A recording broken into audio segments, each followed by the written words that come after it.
समादरणीय भक्त सज्जनवृन्द, जय श्री राधे, जय श्री कृष्ण। शब्द कौतुकी युट्युब च्यानलमा यहाँहरू सम्पूर्णलाई हार्दिक स्वागत गर्दै श्री स्वस्तानी व्रतकथा वाचन गर्न गइरहेको छु। यदि हजुर हाम्रो यस च्यानलमा नयाँ हुनुहुन्छ भने सब्स्क्राइब गर्न नबिर्सनुहोस् है। सर्वप्रथम मङ्गलाचरण गर्दै श्री स्वस्तानी माताको श्री चरणमा नतमस्तक बनाऊ। त्यसपछि हामी श्री स्वस्तानी व्रतकथा श्रवण गर्नेछौँ। समादरणीय सज्जनवृन्द, सम्भव भएसम्म हातमा फूल लिएर अथवा त्यो असम्भव भएमा हात मात्रै जोडेर भए पनि मङ्गलाचरणमा शरीक भइदिनुहोला, तथा मनमा मेरो इच्छित कामना परहोस् भनेर पनि सम्झिनुहोला। साथै नछुटाइकन अध्यायको विश्राम पर्यन्त एकचित्त भई श्रवण गर्नुहोला, ताकि भगवती श्री स्वस्तानीमा लागेको हजुरको पवित्र मन छुट्टिएर अन्तकतै नलागोस्। अथ मङ्गलाचरणम्।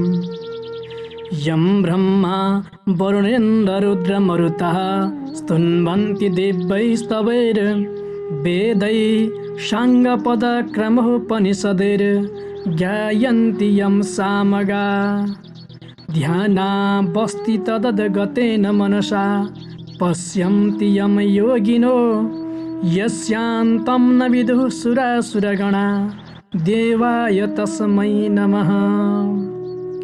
श्रीमच्चन्दन चर्चितोज्ज्वलवपुः शुक्लाम्बरा मल्लिका मालालङ्कृतकुण्डला प्रविलसन् मुक्तावली शोभिता सर्वज्ञाननिदानपुस्तकधरा रुद्राक्षमालाकरा वाग्देवी वदनाम्बुजे वसतु मे त्रैलोक्यमाता चिरम्।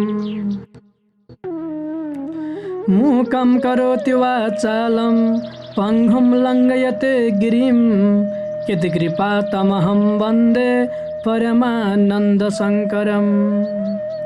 नमो भगवते तस्मै व्यासाय मिततेजसे यस्य प्रसादाद् वक्ष्यामि महादेवकथामिमाम्।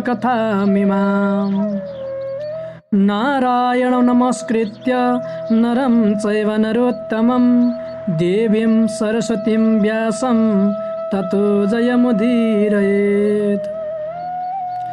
स्वस्थानि जननी महेश्वरप्रिये हे सर्वभूतेश्वरी ज्योतिर्बिन्दुस्वरूपले गतिदिने हे सर्वशक्तिश्वरी। यस्तो शक्ति ममा दिनो सजुरले सत्कर्म के हो चिनु इच्छा पुष्प यिनै चढाउँछु मुमा वात्सल्य वर्षाउनु। इच्छा पुष्प यिनै चढाउँछु मुमा वात्सल्य वर्षाउनु। आदरणीय भक्त सज्जनवृन्द, अब हजुरहरूले लिनुभएको पुष्पाञ्जलीलाई पुस्तकमा चढाउनुहोस् र एकचित्त भई कथा सुन्न प्रारम्भ गर्नुहोस्।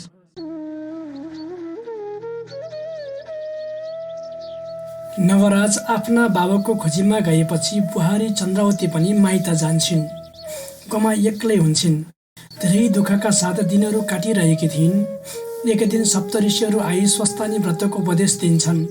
गुमालाई धेरै दुःखी देखेर जाने बेलामा उनीहरूले 7वटा सुनका कोडीहरू पनि छोडिदिन्छन्। आदरणीय भक्त सज्जनवृन्द, आउनुहोस् अब सुरु गरौँ श्री स्वस्तानी व्रतकथाको यो 23औं अध्याय। श्री गणेशाय नमः। श्री स्वस्तानी देव्यै नमः। अथ त्रयोविंशोऽध्यायः। कुमारजी आज्ञा गर्नुहुन्छ, हे अगस्त्य मुनि। त्यहाँ उपरान्त ती नवराज आफ्ना बाबाको खोजी गर्न गएपछि नवराजकी स्त्री चन्द्रावतीले पनि आफ्नी सासू गुमा ब्राह्मणीसँग भनिन्, हे माता, म पनि मेरो माइत नगएको धेरै दिन भयो। यहाँ खानालाई अन्न छैन, लाउनलाई वस्त्र छैन, अरूसँग मात्र मागी कति दिन निर्वाह गर्ने हो। यस अर्थले म अलिक दिन माइत बसी आउँछु।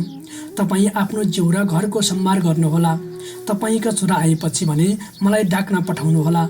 म गएपछि एक पेट पाल्न तपाईँलाई पनि सजिलो हुनेछ। यति भनी गुम्मा ब्राह्मणलाई दण्डवत प्रणाम गरी चन्द्रावती माइत गइन्। चन्द्रावती पनि माइत गएपछि गुम्मा ब्राह्मणलाई साह्रै दुःख भोग्नु पर्यो। आफूलाई यस्तो दुःख भएको देखि भिक्षुक रूप श्री महादेवले श्राप गरेको सम्झी मनमा भन्न लागिन्। 7 वर्षकी हुँदा 70 वर्षको बुढासित विवाह भयो। उहाँ पनि भिक्षा माग्न भनी जानुभएको अझै फर्किनु भएन। छोराको मुख हेरी दुःख बिर्सेकी थिए। छोरा र बुहारीले पनि छोरी मलाई यस्तो अवस्थामा पारे। हे जगदीश्वर, मैले जानिन, मेरो त्यो अपराध क्षमा गरी रक्षा गर्नुहोस्। यति भनी आँखादेखि बर्र आँसुका धारा खसालिन्। गोमा सधैँ यस्तै गरी रोई कराई बौलाही जस्ती भई हिँड्न लागिन्। यो कुरा कैलाश पर्वतमा पार्वतीले थाहा पाई श्री महादेव खुसी भएका समयमा बिन्ती गर्न लागिन्। हे स्वामी, गोमा ब्राह्मणीले साह्रै दुःख पाइन्। ती पनि हजुरकी स्त्री नै हुन्। त्यसो गर्नु योग्य छैन। हे दयासागर, आज्ञा भए तिनीलाई पनि श्री स्वस्तानी परमेश्वरीको व्रत गराउने थिए, जसबाट ती दुःखका समुद्रदेखि पार हुने थिइन्। पार्वतीका यस्ता वचन सुनि श्री महादेवबाट आज्ञा भयो, हे पार्वती, हुन्छ, तिमी त्यस्तै गर। श्री पार्वतीले पनि श्री महादेवको आज्ञा अनुसार सप्तऋषिहरूलाई बोलाएर भन्नुभयो, हे सप्तऋषि हो, तिमीहरू मर्त्य मण्डलमा जाओ र चन्द्रज्योति नगरमा गोमा नाम गरेकी ब्राह्मणीलाई भेटाओ। तिनी अति दुखी छन्। तिनलाई श्री स्वस्तानी परमेश्वरीको व्रत गराई आऊ। श्री स्वस्तानी परमेश्वरीको व्रतका प्रभावले गोमा ब्राह्मणी दुःखदेखि पार होलिन्। यति भन्दै माता पार्वतीले व्रतको विधि बताउनुभयो। श्री पार्वतीको आज्ञा सुनि सप्तऋषिहरूले हवस पनि मर्त्य मण्डलको चन्द्रज्योति नगरमा पुगेर सहर बाहिर गोठल्ला केटाकेटीसित सोधे, हे भाइ बहिनीहरू हो, यहाँ को दुखी छ, को गरिब छ? यसरी सोद्धा ती केटाकेटीहरूले उत्तर दिए, हे ऋषिदेवहरू हो, यो चन्द्रज्योति नगरमा त्यस्ता दुखी कोही पनि छैनन्, सबै सुखमा छन्।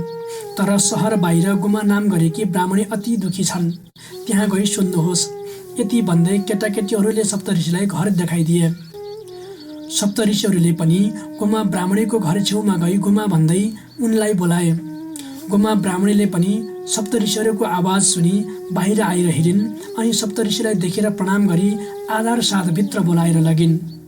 त्यसपछि प्रिकामा बसाली सप्तऋषिसँग बिन्ती गर्न लागिन्, हे ऋषीश्वर हो, मेरो घरमा म जस्ती पापनीलाई दर्शन दिनुभयो, के कामले आउनु भएको थियो, आज्ञा गर्नुहोस्।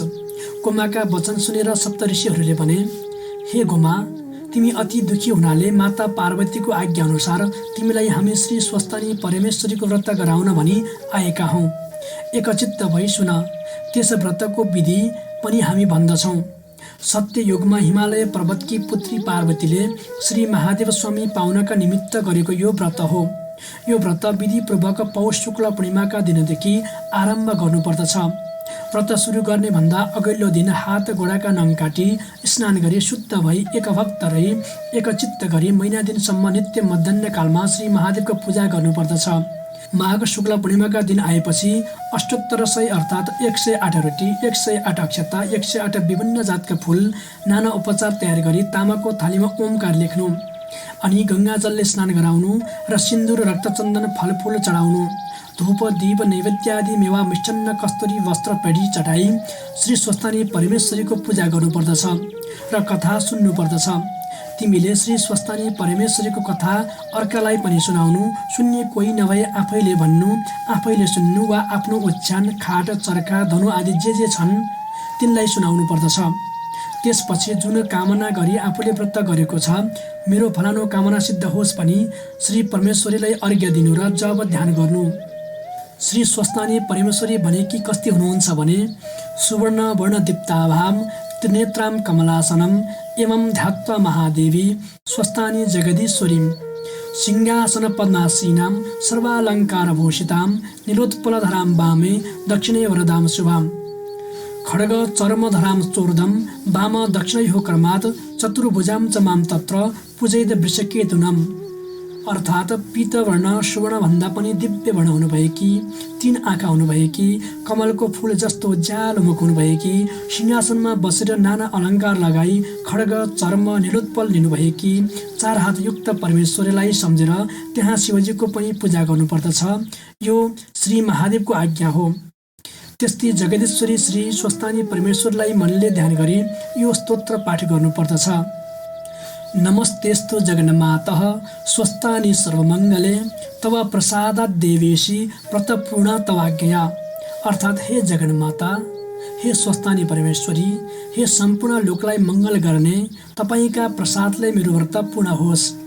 यति भनी प्रसाद झिक्नु र त्यस 7800 मध्ये 8 अक्षता, 8 बेली पुष्प, 8 यज्ञसूत्र, 8 पान, 8 कुर्का सुपारी सगुण समेत आफ्ना पतिलाई दिनु।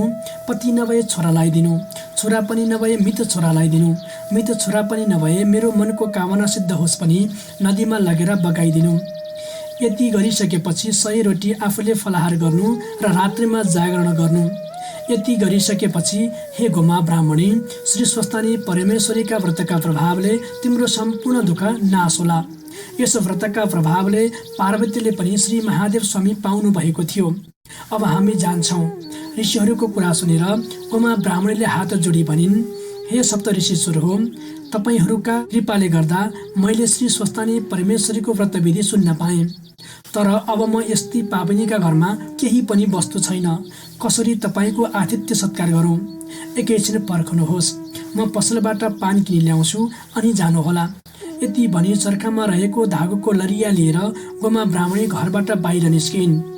गोमा ब्राह्मणीको त्यो दुःख देखेर सप्त ऋषिहरूलाई ठुलो दया लाग्यो र 7वटा सुनका कोडीहरू आफूहरू बसेका प्रिकामुनि गोमाले प्राप्त गरून् भनी छोडेर आफ्नो लोकमा गए। इति श्री स्कन्द पुराणे केदारखण्डे माघ महात्म्ये कुमार अगस्त्य संवादे श्री स्वस्तानी व्रतकथायां सप्तर्षिकृत श्री स्वस्तानी व्रतोपदेशो नाम त्रयोविंशोऽध्यायः सम्पूर्णम्। श्री उमा महेश्वराभ्यां नमः।